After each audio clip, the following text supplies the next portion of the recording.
नमस्कार दोस्तों, स्वागत है हमारे चैनल में। आज हम बात करने वाले हैं एक ऐसे कानून की जो भारत के करोड़ों दबे कुचले अस्पृश्य लोगों की रक्षा करता है। जी हाँ, मैं बात कर रहा हूँ एससी एसटी एक्ट की, schedule caste and schedule tribes यानी प्रिवेंशन ऑफ एट्रोसिटीज एक्ट 1989। आइए देखते हैं कि ये कानून क्यों बना और ये कैसे काम करता है। दोस्तों, भारत में जातिगत भेदभाव की समस्या सदियों पुरानी है।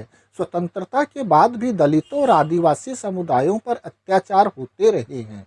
1989 में तत्कालीन सरकार ने इस एक्ट को पारित किया ताकि एससी और एसटी समुदायों पर होने वाले अपराधों को रोका जा सके। ये कानून संविधान के अनुच्छेद 17 के तहत अस्पृश्यता को खत्म करने का हिस्सा है।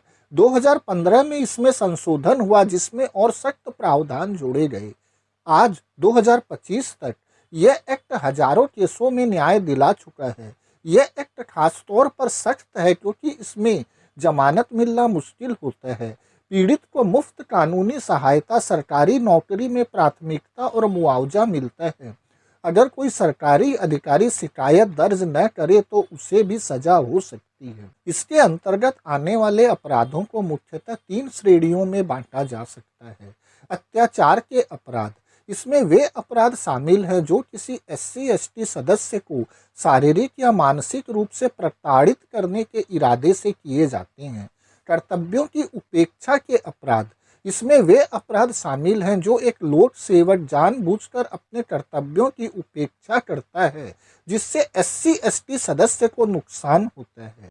झूठे आरोप के अपराध, इसमें एससी एसटी के सदस्यों के खिलाफ झूठे मामले दर्ज करना शामिल है। एससी एसटी अधिनियम के तहत कुछ विशिष्ट अपराधों की सूची इस प्रकार है।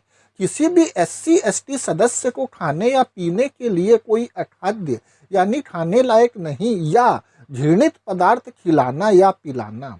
किसी एससी एसटी सदस्य के मकान, गांव या निवास स्थान को छोड़ने के लिए मजबूर करना। एससी एसटी सदस्य की भूमि या संपत्ति पर जबरन कब्जा करना। किसी एससी एसटी महिला पर हमला करना, उसकी लज्जा भंग करना या यौन दुर्व्यवहार करना। सार्वजनिक स्थल पर किसी भी एससी एसटी सदस्य को जानबूझकर अपमानित करना या जाति सूचक शब्दों का प्रयोग करना। किसी एससी एसटी सदस्य को वोट देने से रोकना या किसी विशेष उम्मीदवार को वोट देने के लिए मजबूर करना। किसी एससी एसटी सदस्य के विरुद्ध झूठा और दुर्भावनापूर्ण मुकदमा दायर करना। सामाजिक और आर्थिक बहिष्कार करना। एससी एसटी सदस्य को बेगार या बंधुआ मजदूरी के लिए मजबूर करना। एससी एसटी समुदाय के लोगों को जूते की माला पहनाना। सिर पर मैला ढोने की प्रथा के लिए मजबूर करना। किसी भी एससी एसटी सदस्य के पूजनीय वस्तुओं को विरूपित करना। अपराधी को 6 महीने से लेकर 5 वर्ष तक की कैद और जुर्माने की सजा हो सकती है। दोस्तों, ये कानून सिर्फ एससी एसटी के लिए है और इसका दुरुपयोग न हो इसके लिए कोर्ट सख्ती से जांच करता है। आइए अब इस कानून के तहत पीड़ित के अधिकारों पर नजर डालें। एससी एसटी एक्ट के तहत आपको ये अधिकार मिलते हैं: तुरंत एफआईआर दर्ज करने का हक, विशेष अदालत में त्वरित सुनवाई, आर्थिक सहायता और पुनर्वास, गवाहों और पीड़ितों के लिए सुरक्षा। अब देखते हैं इस अधिनियम के तहत शिकायत दर्ज कैसे किया जा सकता है। सबसे पहले नज़दीकी थाने में जाएं और एफआईआर दर्ज करें। स्पष्ट रूप से बताएं कि अपराध एससी एसटी एक्ट के तहत आता है और संबंधित धारा का उल्लेख करें। याद रखें कि धारा 3 और धारा 4 एससी एससी एक्ट के तहत मुख्य धाराएं हैं। आइए देखते हैं इनमें क्या है।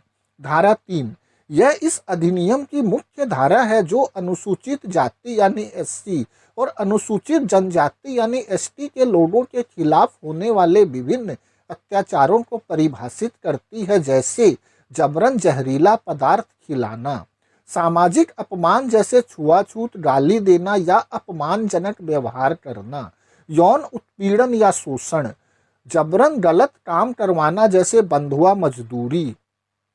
एससी एसटी व्यक्ति को सार्वजनिक स्थान, जैसे मंदिर, कुआं इत्यादि में प्रवेश से रोकना, शारीरिक हिंसा जैसे मारपीट, इन सब में अपराध की गंभीरता के आधार पर 6 महीने से लेकर 5 साल तक की सजा और जुर्माना या कुछ मामलों में आजीवन कारावास भी हो सकता है।